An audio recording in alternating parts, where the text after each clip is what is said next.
morning dear students, most welcome on digital platform of Vision Point। Dear student, जैसा आप जानते हैं मैं विकास सर MSc B.Ed आप लोगों के लिए फुल सिलेबस बायो का लेके आया हुआ हूँ। बेटा यू नो दैट आप जानते हो इस ईयर क्या डिस्टर्बेंस रहा, ऑफलाइन क्लासेस कैसे चल रही थी, ऑनलाइन बहुत से प्लेटफॉर्म हैं वहाँ पे आप लोग पढ़ने की कोशिश कर रहे होगे, कोई इशूज़ हो रहा है या क्या हो रहा है। बट बेटा यहाँ इस प्लेटफॉर्म पे आपको जो भी सिलेबस दिया जाएगा, एथेंटिक सिलेबस दिया जाएगा, अकॉर्डिंग टू योर बोर्ड दिया जाएगा। प्लस बेटा मैं विकास सर आपको बायो पे हम लोग पढ़ेंगे, डिस्कस करेंगे। हम अब आपके लिए जो 11th का जो आपका सिलेबस होता है बेटा, 11th level and NEET level both दोनों के रिस्पेक्ट में हम लेके आए हैं। अब आप जानते हो बेटा कोई भी स्टूडेंट होता है 11th में उन्होंने बायो सेलेक्ट किया हुआ है तो उनका पहला एम क्या होता है, घर वालों का, उनके गार्जियन का एम होता है कि मेरा बेटा डॉक्टर बनेगा। डॉक्टर ही नहीं और भी फील्ड हैं, ऐसा नहीं है। डॉक्टरी से रिलेटेड आप जानते हो बेटा डिफरेंट फील्ड्स है। बायोटेक आपका होता है, माइक्रोबायोलॉजी में बायो होती है, फूड टेक में बायो होती है। फील्ड तो बहुत बड़ी है, ऐसा नहीं लिमिटेड फील्ड नहीं है। बट आप 11th में बायो ले रहे हो तो आपका पहला एम होना चाहिए आपका जो साइंस का सब्जेक्ट है, फिजिक्स है, केमिस्ट्री है, बायो है, आपको सब पढ़ना है। बट हम बात बायो की करते हैं। बायो सिलेबस पे आप कभी भी फोकस करोगे, आप देखोगे आपका जो मेडिकल एग्जामिनेशन होता है वहाँ पे बायो 50% आती है। 50% मतलब आप समझ रहे हो फुल सिलेबस का हाफ तो आपका बायो होगा। इट मीन्स दैट आपको बायो को सीरियसली 1 by 1 पूरे चैप्टर को डिस्कस करना है, याद करना है, पढ़ना है। अब इसमें मदद कौन करेगा? अब हम आपको इस डिजिटल प्लेटफॉर्म पे विकास सर आपके लिए फुल सिलेबस लेके आए हैं 11th विद फाउंडेशन नीट। आपको पूरा सिलेबस यहाँ पे कराया जाएगा। जैसा आप जानते हो बेटा क्लास 11 का जो सिलेबस आपका है अकॉर्डिंग टू CBSE हम बात करें या अदर बोर्ड आप बात करोगे, नियर अबाउट आपके 22 चैप्टर्स यहाँ पे कंसीडर होते हैं। मेजर सब्जेक्ट है आपका, मेजर जो यहाँ पे कंसेप्ट लेके चल रहे हैं हम 11th में, वो क्या चीज़ें हमें पढ़नी हैं। आप जानते हो नियर अबाउट यहाँ पे आपको दिखेगा कि आपका जो लिविंग ऑर्गेनिज्म है, जो डाइवर्सिटी जहाँ से हमारी शुरू होनी है कि लिविंग से रिलेटेड चीज़ें हमें बायो में टोटली पढ़ना है। ओके तो हमें लिविंग से रिलेटेड चीज़ें पढ़नी है। तो लिविंग की प्रॉपर्टीज़ क्या हैं, लिविंग क्या है, लिविंग के फंक्शन कैसे होते हैं, लिविंग कैसे दिखते हैं, क्या फिजियोलॉजी है, मार्फोलॉजी क्या है, एंड सो ऑन, सब कुछ पढ़ना है बायो में। तो इसके लिए 11th सिलेबस में आपको अलग अलग यूनिट दिए गए हैं। क्या दिए गए हैं? अलग अलग यूनिट दिए गए हैं। उस यूनिट में पहली यूनिट आपकी आती है बेटा, फर्स्ट यूनिट में हम बात कर लें तो हमारी जो पहली यूनिट है वो है आप देखो डाइवर्सिटी। फर्स्ट यूनिट में हम किस पे बात करने वाले हैं? डाइवर्सिटी इन लिविंग ऑर्गेनिज्म पे हम बात करने वाले हैं। ओके जैसा आप स्ट्रक्चर देख पा रहे होगे, डाइवर्सिटी से यहाँ सीधा सीधा हमारा जो मतलब होता है बेटा वो क्या होता है? डाइवर्सिटी लिविंग ऑर्गेनिज्म का मतलब सिंपल है, डाइवर्स आप जानते हो। डाइवर्स मीन्स क्या होता है? डाइवर्स मीन्स होता है डिफरेंसेस। तो आपने अपने आसपास या अपने एरिया में जहाँ भी आप घूमने जाते हो, जहाँ पर रहते हो, आपने देखा होगा कि डिफरेंट लिविंग ऑर्गेनिज्म हैं, अलग अलग तरह के लोग हैं। आप ह्यूमन को देख लो, अदर एनिमल को देख लो, आप प्लांट को देख लो, और डिफरेंट तरह के फ्लावर्स आपको दिखते हैं। तो आप जो डिफरेंट टाइप ऑफ एनिमल्स आप देखते हो, प्लांट आप देखते हो, ये क्या है? ये लाइफ का फॉर्मेट तो है बट ये डिफरेंट काइंड ऑफ लाइफ का फॉर्मेट है। अब बात ये आती है कि जो हमारा डिफरेंट काइंड ऑफ लाइफ का फॉर्मेट है इसको हम किस तरह से पढ़ेंगे। इसके लिए आपके सिलेबस में हम लेके आए हैं 1 by 1 आपके जो चैप्टर्स हैं। वो सबसे पहला जो चैप्टर है वो आपको मिलेगा 11th में, लिविंग ऑर्गेनिज्म से रिलेटेड आपका चैप्टर पूरा का पूरा आपको दिखेगा यहाँ पे। इस चैप्टर में हम लोग क्या डिस्कस करेंगे? हमने अभी भी कहा डाइवर्सिटी से लेकर के हमें लिविंग की प्रॉपर्टी तक पे बात करनी है। तो हमें प्रॉपर्टी किसकी पढ़नी, बात यहाँ पे आती है। ओके तो प्रॉपर्टी हमें किसकी पढ़नी है? हमें प्रॉपर्टी पे डिस्कस करना है लिविंग ऑर्गेनिज्म के प्रॉपर्टी पे। ओके किसकी प्रॉपर्टी पे? लिविंग ऑर्गेनिज्म की प्रॉपर्टी पे। तो हम सबसे पहले डिस्कस करने वाले हैं हमारा जो ऑब्जेक्टिव आज का है, हम लोग क्या आज के सेशन में क्या डिस्कस करेंगे आप नोट करेंगे।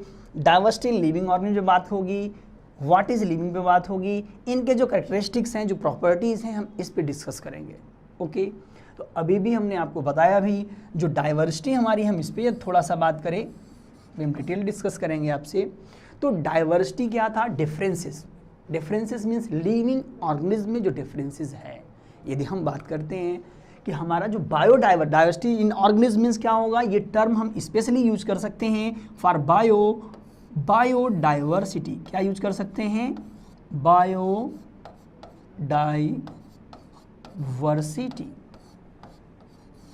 तो बायोडाइवर्सिटी जो टर्म है, bio means life, diversity means differences. Okay, तो बायोडाइवर्सिटी टर्म दिया किसने है, ये प्रपोज किसने किया है, हम आपको बताएं।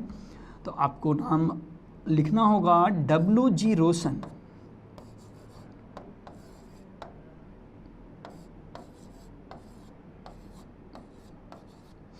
W.G. रोसन साइंटिस्ट हैं, बायोलॉजिस्ट हैं। इन्होंने सबसे पहले ये टर्म यूज़ किया था। क्या टर्म यूज़ किया था? बायोडाइवर्सिटी। एंड विल्किंसन साइंटिस्ट हैं जिन्होंने इस टर्म को एक्सप्लेन किया था। फर्स्ट ऑफ ऑल इसको एक्सप्लेन किया था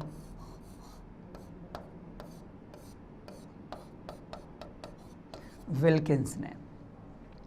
तो डिफरेंट साइंटिस्ट हैं जो अलग अलग यहाँ पे थ्योरीज दे रखा है, उन्होंने एक्सप्लेन कर रखा है।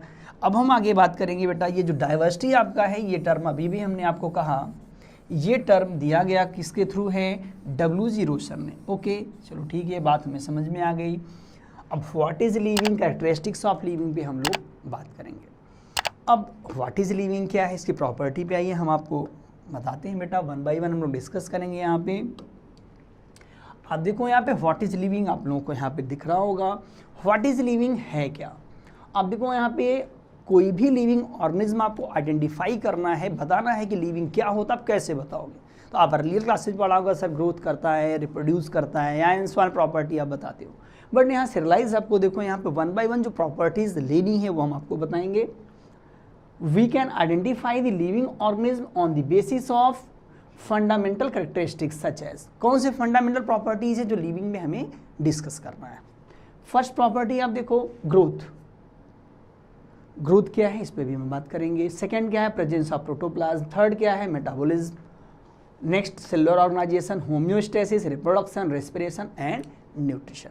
ये जो आपके टॉपिक्स हैं, ये जो प्रॉपर्टीज हैं, ये लिविंग की प्रॉपर्टीज। आप एक सिंपल वर्ड में बोल सकते हो, those organism which so these fundamental properties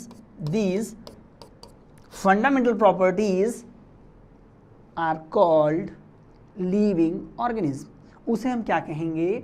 living organism कहेंगे। ओके, तो ये प्रॉपर्टीज हमने क्या बताया आपको? ये प्रॉपर्टीज हमारे लिविंग बीइंग की है। यदि ये प्रॉपर्टी है तो लिविंग है, या प्रॉपर्टी नहीं है तो लिविंग नहीं है। ओके, तो आइए हम आगे बात कर लेते हैं बेटा। अब ये प्रॉपर्टीज आपको, सर प्रॉपर्टी तो ठीक है, प्रॉपर्टी है क्या? हम इसे डिफाइन कैसे करेंगे? इनकी मीनिंग्स क्या हैं? प्रॉपर वे में हम किसे डिफाइन करके लिखेंगे कैसे? बेटा यहाँ सिर्फ सुनने से नहीं या जानने से नहीं है, आपको एग्जाम देने, एग्जाम में किस तरह से क्वेश्चंस आते हैं, आपकी 11th बोर्ड में किस तरह से लिखना होता है, सब हमें समझाना है, सब समझना है। तो वन बाय वन हम आपको डिस्कस करेंगे इस पर। फर्स्ट प्रॉपर्टी हम टेकआउट करते हैं, जो हम लिखा हुआ बेटा देखो आप, ग्रोथ। पहली प्रॉपर्टी यहाँ पे आपको ग्रोथ दिखेगी, फर्स्ट प्रॉपर्टी। तो फर्स्ट प्रॉपर्टी ग्रोथ है क्या? यूजुअली हम ग्रोथ को क्या बता सकते हैं? ग्रोथ मीन्स होता है इंक्रीज करना, बट ऐसा इंक्रीज नहीं हो आज इंक्रीज किया कल फिर डिक्रीज होकर नॉर्मलाइज हो जाए, ऐसे कराएं। नॉर्मल हमें इंक्रीज में हम यूज तो करेंगे, बट इरिवर्सिबल इंक्रीज। देखिए एक वर्ड हमें इस्तेमाल करना है, इरिवर्सिबल, मतलब आप थोड़ा बड़े हो गए तो ऐसा नहीं कल छोटा हो जाएगा। आप प्लांट को ले लो, एनिमल को ले लो, कोई भी ले लो, आप हाइट को देखो, हाइट यदि बढ़ती है क्या फर्दर हाइट कम हो जाएगी? 5 फिंगर्स हैं, डिजिट 5 हो गए, नंबर बढ़ गया, क्या कल 4 हो जाएगा?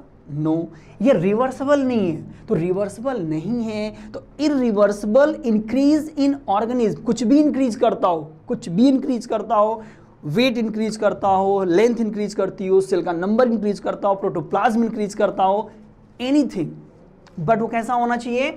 इरिवर्सिबल होना चाहिए। उसे हम क्या काउंट करेंगे? इस इंक्रीज को ऑर्गेनिज्म के ग्रोथ काउंट करेंगे। ओके, चलो ये तो बात हमें ग्रोथ की समझ ली, ग्रोथ हमें समझ में आ रहा है। अब सेकेंड नंबर पे मैं आपको बताता हूं, क्या ग्रोथ लिविंग ऑर्गेनिज्म का 100% डिफाइनिंग प्रॉपर्टी है कि नहीं है? मान लो कोई आपसे बोलता है कि ये देखो ये ग्रोथ कर रहा है, ये ऑर्गेनिज्म, ये लिविंग है, तो ठीक है लिविंग है। बट बेटा बात यहाँ पे आती है, आपने सुना होगा माउंटेन्स भी ग्रोथ करते हैं, स्टोन्स आपने ज़मीन में देखे होंगे, डिफरेंट काइंड ऑफ स्टोन्स दिखते हैं आपको, वो भी ग्रोथ करते हैं। तो जो डिफरेंट काइंड के स्टोन्स हैं, माउंटेन्स हैं, आखिर ये तो लिविंग नहीं है, तो इनका किस तरह का ग्रोथ है और लिविंग का ग्रोथ किस तरह का है? मीन्स यदि हम ग्रोथ वर्ड सिर्फ यूज करें तो ये लिविंग की 100% डिफाइनिंग प्रॉपर्टी नहीं कंसीडर की जाएगी। ओके, तो अब इसको हम कैसे वेरीफाई करेंगे फिर लिविंग का ग्रोथ है कि नॉन लिविंग का ग्रोथ है? तो आइए देखिए, यहाँ पे हमने यहाँ पे आपके लिए 2 पार्ट में से डिवाइड कर रखा है। फर्स्ट पार्ट जो आपको दिखेगा वो है इंटरनल ग्रोथ, सेकेंड पार्ट जो आपको दिखेगा वो है external growth. Okay, internal growth में हम बात करना चाहते हैं आप लोगों से। पहले इंटरनल ग्रोथ आप देखोगे एकदम सिंपल, इंटरनली अभी हम आपको कहें आप पतला दुबला कोई लड़का तुम्हारे क्लास का हो और कल कह दो तुम मोटे हो गया ना, क्या कर लेगा? बाहर से कुछ लगा लेगा क्या? नहीं, इम्पॉसिबल। एनिमल लिविंग ऑर्गेनिज्म का ग्रोथ करना सडन टाइम पे नहीं हो सकता, बट लिविंग नॉन लिविंग है, आप उसके ऊपर कुछ लगा सकते हो, लकड़ी से कोई बेंच है, ऊपर बेंच पे आप लगा दिया तो बढ़ जाएगा। तो एक्सटर्नली याद रखना हमेशा क्या कौन ग्रोथ करता है बेटा? ये नॉन लिविंग ग्रोथ करते हैं। इंटरनल ग्रोथ जो हमेशा आपको दिखेगा वो कहाँ दिखेगा? ये इंटरनल ग्रोथ आपको लिविंग में ही दिखेगा। तो जो इंटरनल ग्रोथ की हम बात कर रहे थे, इंटरनल ग्रोथ हमारा हमने कहा कहाँ पे नजर आना चाहिए, कहाँ पे दिखता है? इंटरनल ग्रोथ हमें क्लियरली लिविंग ऑर्गेनिज्म में ही दिखेगा। बट अब बात यहाँ पे आती, देखो ग्रोथ तो ठीक है, इंटरनल में बता दिया इंटरनल ग्रोथ है, लिविंग में दिख रहा है। 2 चीज़ें हमें जाननी है, इंटरनल जो हमारा ग्रोथ चल रहा है ये लिविंग में दिख रहा है हमें, बट यहाँ पे हमें ये देखना होगा क्या ये एक तरह का ग्रोथ है या अलग तरह का ग्रोथ है। लिविंग के ग्रोथ भी 2 तरह के होते हैं, आप जानते हो। आइए हम आपको बताते हैं। आप लिविंग का ग्रोथ यहाँ पे देखोगे तो लिविंग के ग्रोथ में आपको क्या दिखने वाला है? सो सिंपल, ये ग्रोथ भी आपको 2 टाइप का दिखेगा, 2 टाइप का दिखेगा। फर्स्ट टाइप डिटरमिनेट ग्रोथ और सेकेंड टाइप इनडिटरमिनेट ग्रोथ। पहले नंबर पे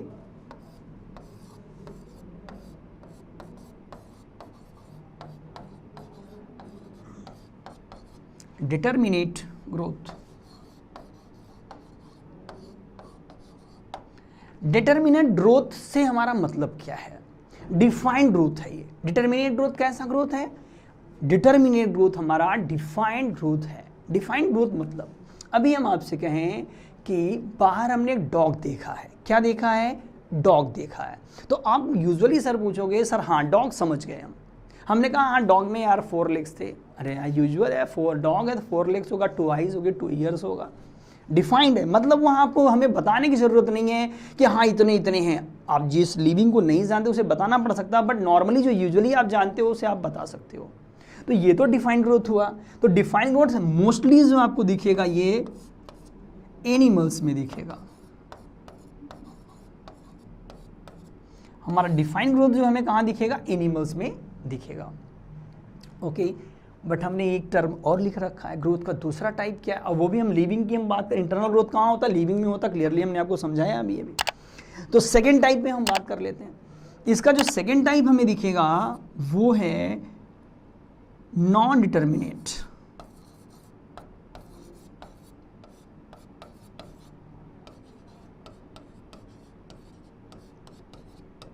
नॉन डिटरमिनेट, नॉन डिफाइन। तो नॉन डिटरमिनेट या नॉन डिफाइन से हमारा मतलब क्या है यहाँ पे? तो नॉन डिटरमिनेट या नॉन डिफाइन से मतलब ये है कि वो ग्रोथ तो इंटरनल करता है बट ये ग्रोथ डिफाइन नहीं है। डिफाइन नहीं है मतलब जैसे अभी अब जो आप जानते हो हम उनकी बात करेंगे। हमने आपसे बोला बेटा बाहर आपने मैंगो का प्लांट देखा है, तो वो बोलोगे यस सर देखा है मैंगो का प्लांट है। हमने आपसे क्या क्वेश्चन किया कि बेटा आप बताओ मैंगो के प्लांट में कितने ब्रांचेज हैं? अब सर ये तो दिक्कत की बात है, मैंगो में कितने ब्रांच है डिफाइंड नहीं है। तो ये डिफाइंड क्यों नहीं है? क्योंकि है इंटरनल ग्रोथ है बट उनमें फिक्स नहीं है ब्रांच कहाँ से होगा, कितने होगा, लीफ कब तक होगा और वो ग्रोथ कब तक करेगा। कंटिन्यूअस ग्रोथ होता है, आप जानते हैं ओपन ग्रोथ होता है, क्लोज ग्रोथ होता है। तो ओपन ग्रोथ का मतलब क्या है? ये continue through out the life उसे बढ़ना है, इंक्रीज करना है, नई लीफें आएंगी, नए नए फ्लावर्स आएंगे, हर साल उसे बढ़ना है। बट एनिमल की हम बात करें तो क्या नए नए हाथ हर साल आएंगे, उंगलियां आएंगी? ऐसा नहीं है। ये क्लोज ग्रोथ होता है, डिफाइंड ग्रोथ होता है। तो लिमिटेड ग्रोथ को हम क्या कहेंगे? डिटर्मिनेट ग्रोथ कहेंगे, डिफाइंड ग्रोथ कहेंगे। जो फिक्स होता है क्लोज ग्रोथ कहेंगे। और हमारा नॉन डिटर्मिनेट जो होता है बेटा, ये क्लियरली आप याद रखिएगा, ये आपको प्लांट्स में दिखेगा। कहाँ दिखेगा? प्लांट्स में दिखेगा। और इस तरह का जो ग्रोथ होता है, प्लांट का जो ग्रोथ होता है, ये ओपन ग्रोथ में आता है एंड नॉन डिफाइंड ग्रोथ है। क्लियरली हमने आपको बताया कि इंटरनल ग्रोथ किस तरह से दो टाइप में हम डिवाइड कर सकते हैं और किस तरह से इसको हम लोग याद कर सकते हैं। ओके, तो ये आपके लिए था, याद रखिएगा। अब हम बात करेंगे एक्सटर्नल ग्रोथ की। सेकेंड नंबर पे हमारा आएगा एक्सटर्नल ग्रोथ आएगा। ओके, तो आइए हम बात कर लेते हैं एक्सटर्नल ग्रोथ का। एक्सटर्नल ग्रोथ जो आपका होगा, यहाँ पे आप देखेंगे एक्सटर्नल ग्रोथ से रिलेशन हमारा क्या है। आप सपोज करो एक्सटर्नल ग्रोथ हमने बात किया, ये कहाँ पे हमें दिख सकता है? कहाँ पे दिख सकता है? ये हमें दिख सकता है नॉन लिविंग में। नॉन लिविंग में दिख सकता है। ओके, तो नॉन लिविंग में कैसे दिख सकता है? आप देखो, जैसे मान लो कोई आपने स्टोन देखा हो या कंकड़ देखा हो या माउंटेन्स आप देखते हो, तो इनके ऊपर जो होता है आउटर एरिया में थोड़ा थोड़ा जो करके हैं डस्ट सैंड से लगते जाते हैं और इनकी साइज धीरे धीरे इंक्रीज करती जाती है और ये लेटर ऑन अगले फेज में ये लार्ज साइज के हो जाएंगे। तो ये जो ग्रोथ बाहर से आपको मैं बता रहा हूँ, बाहर से आप देख रहे हो, इस ग्रोथ को हम क्या कहेंगे? इस ग्रोथ को हम एक्सटर्नल ग्रोथ कहेंगे। और ये जो आपका ग्रोथ है ये नॉन लिविंग में ही होगा। कहाँ पे होगा? नॉन लिविंग में ही होगा। ओके, आप समझ रहे बेटा? अब हम लोग सबसे पहले नंबर पे हमने ग्रोथ पे डिस्कस किया। हमने कहा था ग्रोथ आपको क्लियरली समझना है। तो आपसे पूछा जाए कि ग्रोथ 100% डिफाइनिंग प्रॉपर्टी है या नहीं है, तो नहीं है।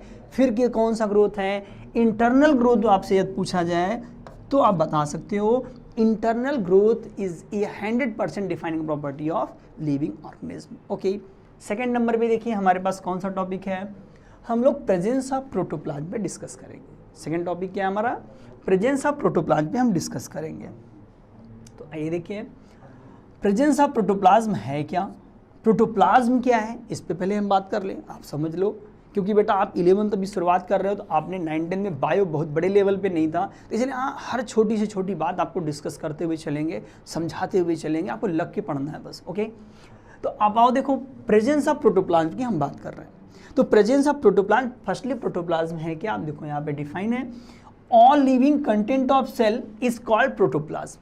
अब all living content of cell से यहाँ क्या रिलेशन हमारा है? आप सपोज करो एक नॉर्मली सेल आपको यहाँ दिखाई दे रही है, आप देखो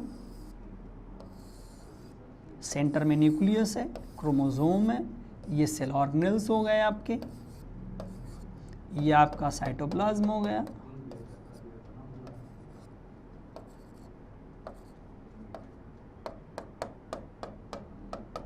आप सपोज करो ये स्ट्रक्चर आपके सामने है। तो यहाँ पे all living content of cell, living content से मतलब हमारा क्या है? टोटल जो लिविंग मटेरियल है। यहाँ पे होता क्या है, जो प्लांट सेल होती है आप देखोगे तो प्लांट सेल का सेल वॉल, प्लांट सेल का vacuole and storage food material ये नॉन लिविंग में आते हैं। तो उन्हें नॉन लिविंग को हमें हटा के बताना है। तो समटाइम आपको दिखेगा कि ये आपको देखो आउटर एरिया में आपको क्या दिख रहा है? ये प्लाज्मा मेम्ब्रेन दिख रहा है, प्लाज्मा मेम्ब्रेन दिख रहा है। तो प्लाज्मा मेम्ब्रेन के इनसाइड चलते हैं।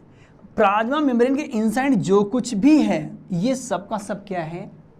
प्रोटोप्लाज्म है।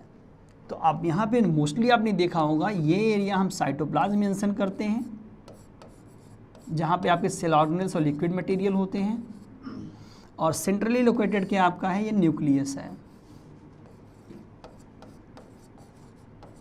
आप पूछोगे सर तो यहाँ पे प्रोटोप्लाज्म मेंशन ही नहीं किया सर ने। तो प्रोटोप्लाज्म अलग से नहीं आएगा। प्रोटोप्लाज्म आप ध्यान से समझो, ये है cytoplasm and nucleus, cytoplasm and nucleus. इन दोनों को मिला के, दोनों लिविंग कंटेंट है सेल के, याद रखिएगा, इन दोनों को मिला के हम क्या कहेंगे,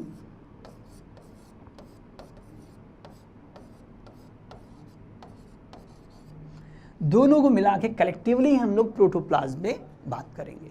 इट मीन्स दैट हमारा जो प्रोटोप्लाज्म है, ये यदि हम सेल मेम्ब्रेन को हटा के बात करते हैं आपसे, तो सेल मेम्ब्रेन को छोड़ दिया जाए तो सारी चीज़ें हमारी क्या कही जाएंगी, प्रोटोप्लाज्म कही जाएंगी, इनसाइड जो कुछ है।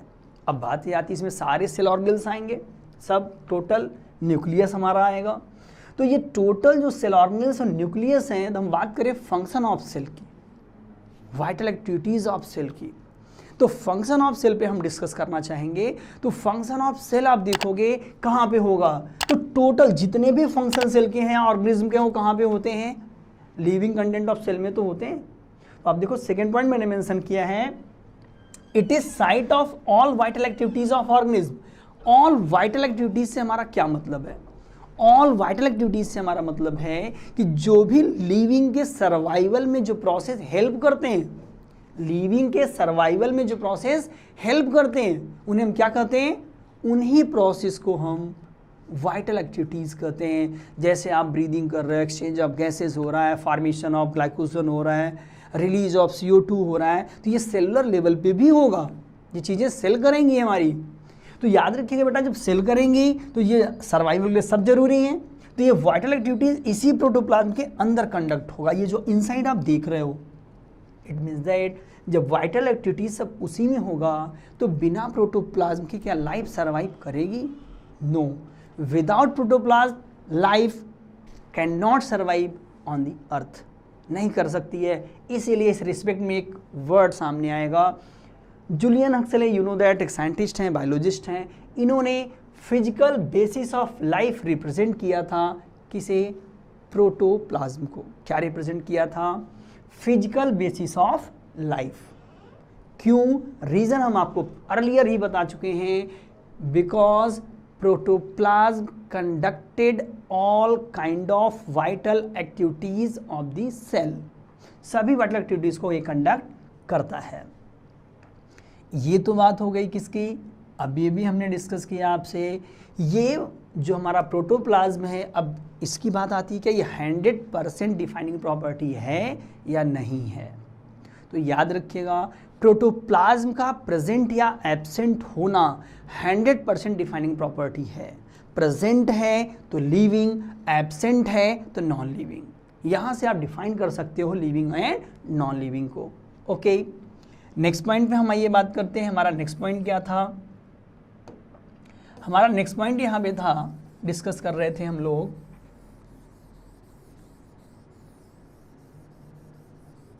नेक्स्ट पॉइंट मेटाबॉलिज्म है बेटा। अब नोट करो, नेक्स्ट पॉइंट क्या है, मेटाबॉलिज्म। आप देखोगे जो मेटाबॉलिज्म आपका, देखिए यहाँ पे देखिए मेटाबॉलिज्म आप ग्रोथ था, प्रेजेंस ऑफ प्रोटोप्लाज्म था, मेटाबॉलिज्म थर्ड नंबर पे आपको दिखेगा। अब यहाँ पे हम लोग मेटाबॉलिज्म पे डिस्कस करने वाले हैं एट वंस।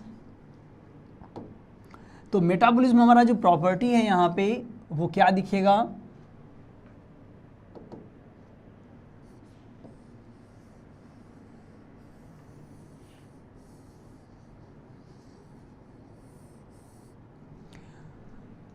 मेटाबॉलिज्म प्रॉपर्टी में कलेक्टिवली अब हम बात करेंगे सेलुलर लेवल पे। सेलुलर लेवल पे क्या बात होगी, देखिए सेल्स अभी भी हमने डिस्कस किया था, प्रोटोप्लाज्म, वाइटल एक्टिविटीज, सेल में प्रोसेस, फंक्शन, क्या क्या फंक्शन है, क्या क्या प्रोसेस हो रहा है, सारे प्रोसेस को हम क्या कह सकते हैं, जितना भी सेल हमारा प्रोसेस कंडक्ट करता किस फॉर्मेट में होगा। याद रखिएगा, ह्यूमन बॉडी हो या अदर एनिमल की बॉडी हो, जो हमारे फंक्शन होते हैं वो सेलुलर लेवल पे होते हैं और या हमारे टिश्यू लेवल पे होते हैं। तो जितने भी बायोकेमिकल प्रोसेस हमारे बॉडी में कंडक्ट होते हैं या किसी लिविंग ऑर्गेनिज्म में कंडक्ट होते हैं, उस प्रोसेस को हम क्या कहेंगे, उस प्रोसेस को कलेक्टिवली हम लोग कहेंगे मेटाबॉलिज्म। ध्यान दीजिएगा, all the biochemical reaction going on in living cells collectively termed as metabolism, इसे हम मेटाबॉलिज्म का नाम देंगे। इट मीन्स दैट मेटाबॉलिज्म जितने भी प्रोसेस बॉडी कंडक्ट करती है, इन्हें हम कलेक्टिवली नेम दे सकते हैं, कोई डाउट किसी को नहीं है। नेक्स्ट टॉपिक पे हम आते हैं अपने। देखो जो मेटाबॉलिज्म आपका है ये कैटेगराइज किया गया है, डिवाइड किया गया है दो पार्ट में, दो सेक्शन में। पहले सेक्शन पे हम बात करेंगे, इन्हें हम पहले सेक्शन में जब डिवाइड किया तो इन्हें एनाबॉलिज्म कहा गया है। दूसरे सेक्शन में हमने डिवाइड किया, इन्हें कैटाबॉलिज्म कहा गया है। ओके, तो फर्स्ट सेक्शन की हम बात करेंगे। सबसे पहले पहला सेक्शन क्या डिफाइन करता है क्या वो सेक्शन? तो you know that first section में क्लियर आपको दिख रहा है सिंथेसिस प्रोसेस है ये। अब सिंथेसिस क्या है? बनना। क्या चीज़ें हमारे बॉडी में क्या बन रही हैं, प्लांट की बॉडी में क्या बन रही है, अदर एनिमल है क्या बना रहा है, you know that.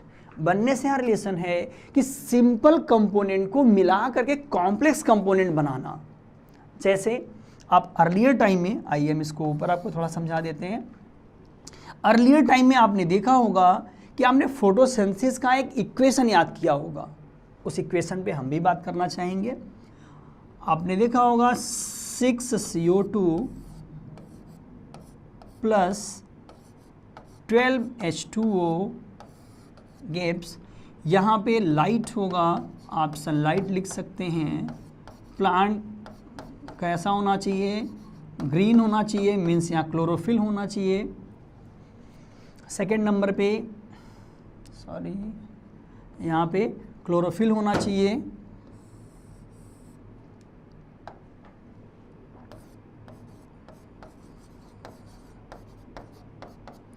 Green plant होना चाहिए आपका।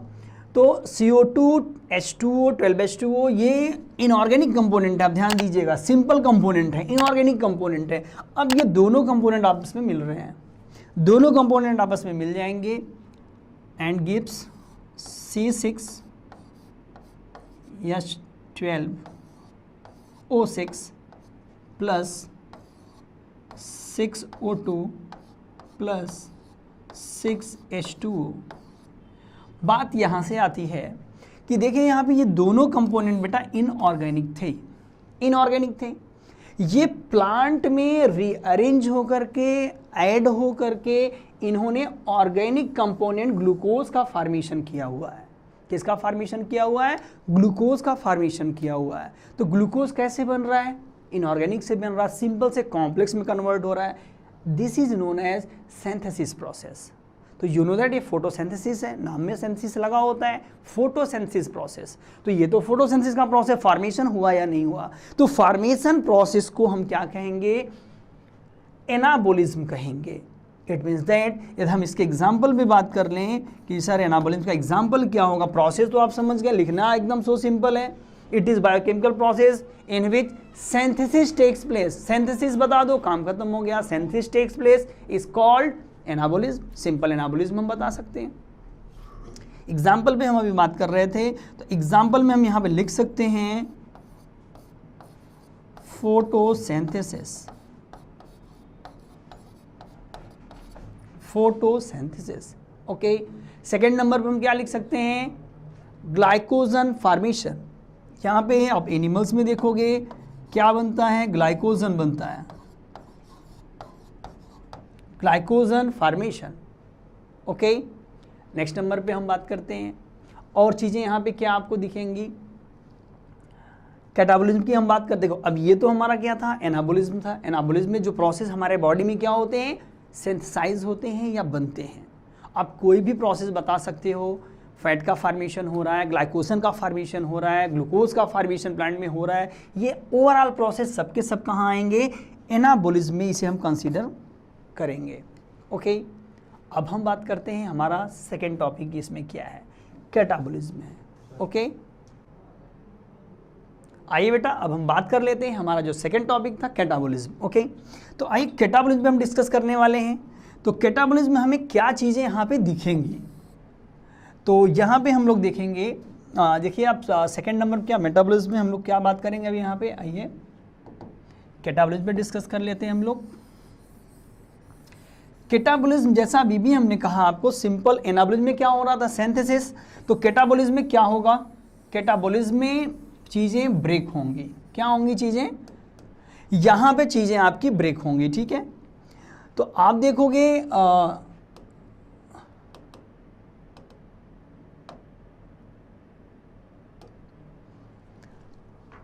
कैटाबोलिज्म। कैटाबोलिज्म टॉपिक जो आपका है ये रिलेटेड था ब्रेकडाउन से। आप देखेंगे यहाँ पे, तो यहाँ पे ये गलत लिख गया है थोड़ा सा। हम बात करते हैं, ये हमारा प्रोसेस है ब्रेकडाउन।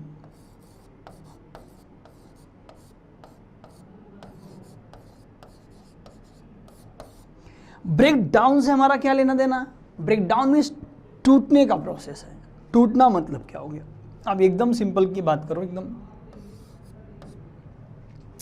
ब्रेकडाउन से हमारा मतलब है, यहां आप सपोज करो डाइजेशन हो रहा है,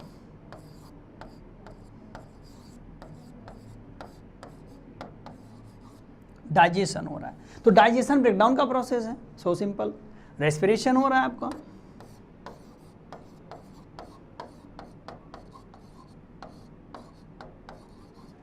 रेस्पिरेशन भी क्या है? ग्लूकोज के ब्रेकडाउन का प्रोसीजर है।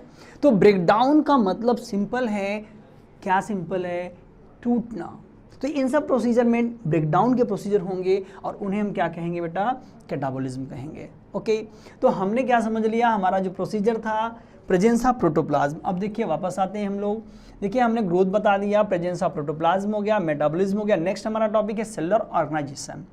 ओके, अब हम बात करेंगे अब नेक्स्ट टॉपिक पे सेलुलर ऑर्गेनाइजेशन पे। सेलुलर ऑर्गेनाइजेशन का क्या मतलब हमारा है? Cellular organisation, you know that बेटा, जो सेलुलर ऑर्गेनाइजेशन आपका टॉपिक है यहाँ पे एकदम सो सिंपल आपको समझना है। दुनिया का कोई भी लिविंग है विदाउट सेल होगा? नहीं होगा। It means that all living organism composed of cell. बिना सेल के कोई भी लिविंग नहीं होगा। यहाँ पे एक एक्सेप्शन है, यदि हम बात करें तो एक्सेप्ट, हालांकि जानते हो पहले से एक्सेप्शन में रहा है वायरस, बिकॉज वायरस को बेटा लिविंग एंड नॉन लिविंग दोनों कंसीडर किया गया है। लिविंग एंड नॉन लिविंग दोनों कंसीडर किया गया है, इसलिए वायरस को समटाइम एक्सेप्शन दे दिया। कभी आप नीट का एग्जाम दे रहे हो, उसमें आ गया select the example which does not contain cell, तो वहाँ पे बैक्टीरिया, ईस्ट, वायरस, प्रोटोजोआ नाम लिखा रहेगा। तो वायरस में कभी भी आप सेल मत लगाइएगा, बिकॉज वायरस ए सेलुलर होता है। It means that cellular property हो गई, मेटाबॉलिज्म प्रॉपर्टी आपकी थी, ये सारी प्रॉपर्टीज 100% डिफाइनिंग प्रॉपर्टीज थी। क्या थी? 100% डिफाइनिंग प्रॉपर्टीज थी। ओके, आगे बात करते हैं। ये 100% डिफाइनिंग प्रॉपर्टी की हमने बात कर ली। नेक्स्ट टॉपिक हमारा आता है होम्योस्टेसिस। अब होम्योस्टेसिस क्या है? होम्योस्टेसिस किस इवेंट का नाम है? इस पे हम लोग क्या डिस्कस करेंगे। होम्यो मतलब से क्लियर हो रहा है बेटा? होम्यो मीन्स होता है स्टेबल, एक जैसा। स्टेसिस मीन्स हमारा जो लेवल है, तो एक जैसा कैसे, क्या लेवल, किसकी मैं बात कर रहा हूँ? बात यहाँ पे हो रही है इंटरनल बॉडी इन्वायरमेंट की। आपके बॉडी के अंदर जो इन्वायरमेंट है, जो टेम्परेचर है, जो आपकी सॉल्ट वैल्यू है, जो ब्लड की कॉन्स्टेंसी है, इन सब पे डिस्कस हो रही है। तो याद रखिएगा जितने भी लिविंग ऑर्गेनिज्म हैं ये प्रॉपर्टी इंपॉर्टेंट है। क्यों? It is property of all living organism. देखिए एक्सेप्शन नहीं है यहाँ पे, 100% डिफाइनिंग प्रॉपर्टी पे हम बात कर रहे हैं। And it carried out by regulatory mechanism. ये हमारे बॉडी के रेगुलेटरी मैकेनिज्म है। रेगुलेटरी मैकेनिज्म का मतलब है ये बॉडी को कंट्रोल करने वाले मैकेनिज्म है। Maintenance of the favourable dynamic constituency of internal environmental of the body. Environmental जो बॉडी का कंडीशन है, उस इन्वायरमेंटल बॉडी कंडीशन को मेंटेन करता है, कॉन्स्टेंसी प्रोवाइड करता है, स्टेबिलिटी प्रोवाइड करता है। तो ये स्टेबिलिटी क्या है? जैसे आप सपोज करो आपकी बॉडी का टेम्परेचर क्या 37 है, तो 37 मेमेलिया का टेम्परेचर ह्यूमन बॉडी का है, तो 37 हो ही रहना चाहिए। यू नो दैट थोड़ा सा बढ़ता है, फ़ारेनहाइट में 98.6 फ़ारेनहाइट है, 99 होने पे आप बोलते हो सर फीवर हो गया, ये हो गया। यस, मतलब बॉडी टेम्परेचर बदलना नहीं चाहिए। तो अब इस किस तरह से हम समझेंगे? कॉन्स्टेंसी हमें यहाँ पे मेंटेन करनी है। याद रखिएगा जो बॉडी इन्वायरमेंट है उसको हम क्या करेंगे? कॉन्स्टेंसी मतलब जो डायनेमिक कॉन्स्टेंसी है हमारी, ये मेंटेन होनी चाहिए। क्या सारे एनिमल्स इस टेम्परेचर को मेंटेन कर लेते हैं या नहीं? इस पे बात करते हैं। आप देखेंगे कि जो बॉडी टेम्परेचर हर एनिमल का है, ऑर्गेनिज्म का है, वो डिफ्रेंशिएट कर सकता है। इस बेस पे जो होम्योस्टेसिस हमारा है, इस बेस पे हमने एनिमल्स को 2 ग्रुप में डिवाइड कर रखा है। एनिमल के कितने ग्रुप हो गए? 2 ग्रुप हो गए। किस बेस पे हम बात कर रहे हैं? बॉडी टेम्परेचर आप ले लो। बॉडी टेम्परेचर के बेस पे ये दो ग्रुप में डिवाइड किया गया है। बात समझ में आई? आप ध्यान दीजिएगा। पहला यहाँ पे जो केस है वो है एक्टोथर्मिक ऑर्गेनिज्म, या इसे कोल्ड ब्लडेड एनिमल्स भी कहा जाता है। सेकेंड नंबर पे हम बात करते हैं एंडोथर्मिक ऑर्गेनिज्म या वार्म ब्लडेड एनिमल्स कह सकते हैं आप। तो ध्यान दीजिएगा, जो एक्टोथर्मिक ऑर्गेनिज्म है, जो एंडोथर्मिक ऑर्गेनिज्म, इनमें डिफरेंसेस क्या हैं हमारे पास, क्या चीज़ें हमें डिफरेंट मिलेंगी।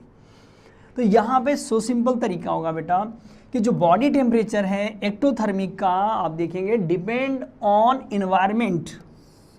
ये इन्वायरमेंट पे डिपेंडेंट कहानी आपको बता रहा है। मतलब इनका जो इंटरनल टेम्परेचर है वो इन्वायरमेंट पे डिपेंड होगा। आप सपोज करो आपसे पूछा जाए कहीं पे कोई फ्रॉग रह रहा है, फ्रॉग ये आपके यहाँ एक बार मेडिकल में क्वेश्चन आया हुआ है अर्लियर, फ्रॉग है और उस एटमॉस्फेयर का टेम्परेचर कितना है, वो 20 डिग्री सेल्सियस बता रहा है आपको। कितना बता रहा है? 20 डिग्री सेल्सियस बता रहा है। तो अब बात ये आती है जो 20 डिग्री सेल्सियस, अब फ्रॉग का टेम्परेचर कितना होगा और ह्यूमन का टेम्परेचर कितना होगा। तो यू नो दैट ह्यूमन तो कांस्टेंट वाला यहाँ पे आएगा आपका मैमल, तो वो तो 20 का अपनी बॉडी तो चेंज नहीं कर सकता, ह्यूमन 37 रहेगा। बट फ्रॉग कितना होगा?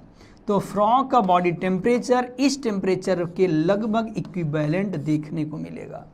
यदि एटमॉस्फेयर का टेम्परेचर, इन्वायरमेंट का टेम्परेचर 20 डिग्री सेल्सियस है, तो फ्रॉग और अदर एम्फीबियन का टेम्परेचर, अदर एनिमल्स का जो कि इस ग्रुप में आते हैं, उनका टेम्परेचर इन्वायरमेंट के बराबर होगा। रीज़न मैंने आपको क्लियर बताया, क्योंकि इनका टेम्परेचर इन्वायरमेंट पे डिपेंडेंट होता है। कोई डाउट किसी को? आगे बढ़ते हैं हम लोग। अब आप देखो यहाँ पे एंडोथर्मिक ऑर्गेनिज्म की हम बात करते हैं। एंडोथर्मिक मतलब क्या है? एंडोथर्मिक मीन्स इंटरनल इन्वायरमेंट ये बैलेंस कर लेते हैं, इन्हें आउटर एरिया से कोई मतलब नहीं है। टेम्परेचर कम ज़्यादा होगा ये बैलेंस करेंगे। गर्मी बहुत है, हमें प्रॉब्लम हो रही है कि हम बदल तो सकते नहीं हैं, तो प्रॉब्लम और एसी चला लिया, फ़ैन चला लिया। ठंडी आ गई तो रूम हीटर चला लिया, आग जला लिया। तो बॉडी हमने बैलेंस करना हम नहीं कर सकते, तो हमें अपने एटमॉस्फेयर को बैलेंस करना पड़ेगा। तो ऐसे एनिमल्स को हम लोग एंडोथर्मिक या वार्म ब्लडेड बोलते हैं। इनकी खास बात आप देखो, जो कांस्टेंट बॉडी टेम्परेचर वाले हैं, बॉडी टेम्परेचर यहाँ चेंज होने का कोई सवाल नहीं है। तो आपको बर्ड्स, मैमल्स, ये दो तरह के एनिमल्स यहाँ आपको नज़र आएंगे। बर्ड भी दिख जाएंगे और मैमल्स भी दिख जाएंगे। ओके, कोई प्रॉब्लम? आप देखो यहाँ चीज़ें आपको समझ में आ रही हैं साथ में। इनके एग्जाम्पल में अभी भी हमने आपको एग्जाम्पल दिया था मैमल में, जैसे हमने अब कहा आपको कि आप इन्वायरमेंटल टेम्परेचर चेंज करने से भी कोई फ़र्क नहीं पड़ेगा।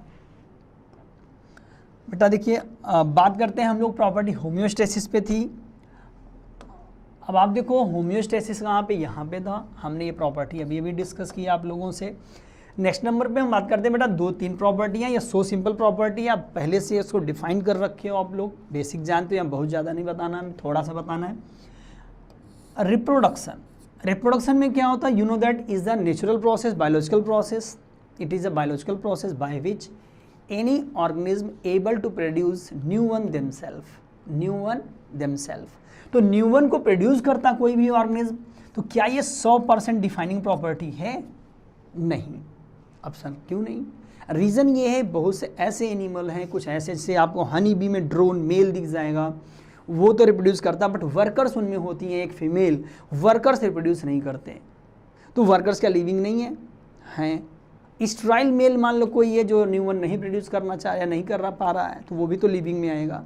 तो स्ट्राइलिटी की वजह से, स्ट्राइल की वजह से यहाँ पे 100% इसको हम लोग डिफाइन नहीं कर पाएंगे। तो स्ट्राइल यदि कोई ऑर्गेनिज्म है न्यू वन प्रोड्यूस नहीं कर पाता, तो उसे नॉन। बेटा जो स्ट्राइल प्रॉपर्टी हमने कही अभी आपको रिप्रोडक्शन में, तो स्ट्राइल प्रॉपर्टी जो क्रिएट होती है एनिमल्स में, इससे 100% जो प्रॉपर्टी ऑर्गेनिज्म की डिफाइनिंग प्रॉपर्टी बनने वाली थी, ये नहीं हो पाएगी। कैसे नहीं हो पाएगी? अभी भी हमने आपको कहा था, अर्लियर बताया कि जो स्टेरिलिटी है या स्ट्राइल प्रॉपर्टी है, ये ऑर्गेनिज्म में है, तो क्या उसे आप लिविंग नहीं कहेंगे? लिविंग कहना पड़ेगा आपको। रीज़न ये है कि न्यू वन से प्रोड्यूस न कर पाना नॉन लिविंग हो जाएगा, ऐसा तो कहीं नहीं लिखा है। और ना ऐसा होगा। इट मीन्स दैट स्टेराइल है बट लिविंग हो सकता है, इसलिए हम इसे क्या नहीं कर सकते बेटा, रिप्रोडक्शन 100% लिविंग प्रॉपर्टी में नहीं आता है। It is a biological process and living property, ये बोल सकते हो आप। ओके, आइए आगे बात कर लेते हैं। कमिंग प्रॉपर्टी हमारी जो आने वाली, वो कमिंग प्रॉपर्टी हम किस पे डिस्कस कर रहे हैं, वो प्रॉपर्टी है रेस्पिरेशन, रेस्पायरेशन। अब ये क्या है, you know that it is 100% living property,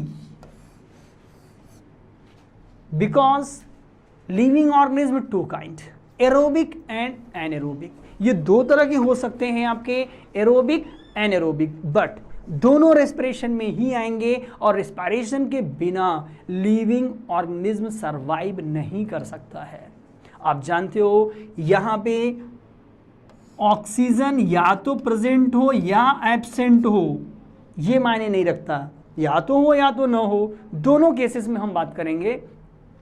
यहाँ पे फूड तो ब्रेक होगा, और फूड ब्रेक होगा एनर्जी रिलीज करेगा, फूड ब्रेक होगा एनर्जी रिलीज करेगा, वो एनर्जी वो ऑर्गेनिज्म जो रेस्पायरेट कर रहा है वो उसका यूज करेगा, उस एनर्जी का इस्तेमाल करेगा अपने सर्वाइवल में, और उसके सर्वाइवल में वो एनर्जी हेल्प करेगी। It means that without respiration no one can survive on the earth, so it is 100% living property. Okay, तो ये 100% लिविंग प्रॉपर्टी हमने आपको समझा दी। आखिरी जो लिविंग प्रॉपर्टी हम बताने चल रहे हैं आपको लास्ट में, ऐसा नहीं बेटा ये लास्ट है, जो हमने सेरलाइज किया था उसकी लास्ट प्रॉपर्टी हम आपको बताने वाले हैं। हमने सेरलाइज किया था न्यूट्रिशन, हमने लास्ट में आपको बताया। न्यूट्रिशन क्या लिविंग की 100% प्रॉपर्टी में आएगा? Yes, without nutrition no one survive on earth. बिना न्यूट्रिशन के कोई सर्वाइव नहीं कर सकता। न्यूट्रिशन चाहिए ही, खुद से गेन करे, खुद से बनाए, दूसरों से ले, या वो एनी हाउ इन्वायरमेंट से मैनेज करे। मैनेज कहीं से करना पड़ जाए, बट न्यूट्रिशन हमें टेक आउट करना है। आप जानते हो न्यूट्रिशन के बेस पे ऑटोट्रॉपिक हैं, हेटरोट्रॉपिक हैं, पैरासिटिक हैं, सेप्रोफिटिक हैं, होलोजोइक हैं, डिफरेंट काइंड ऑफ न्यूट्रिशन आपको बताए जाएंगे। अभी तो शुरुआत हुई है, अभी तो हम प्रॉपर्टी पे बात कर रहे हैं, अभी हमारा पूरा सिलेबस पड़ा हुआ, पूरे सिलेबस पे हम लोग 1 by 1 बात करेंगे। आप देख रहे हो न्यूट्रिशन पे हमने बात किया, न्यूट्रिशन 100% लिविंग की प्रॉपर्टी मिलेगी। ओके, आपने देखा बेटा आज हम लोगों ने डिस्कस किया जितने भी लिविंग प्रॉपर्टीज़ थे, इस पे हम लोग डिस्कस कर रहे थे। 1 by 1 हमने पूरी की पूरी प्रॉपर्टी आपको समझाई है, और कोई भी बायो से रिलेटेड या अदर इंक्वायरीज आपको चाहिए और कोई डाउट हो तो आप हमारे इस वेबसाइट एंड इंक्वायरी नंबर पे कॉल कर सकते हैं। ओके बेटा, थैंक यू।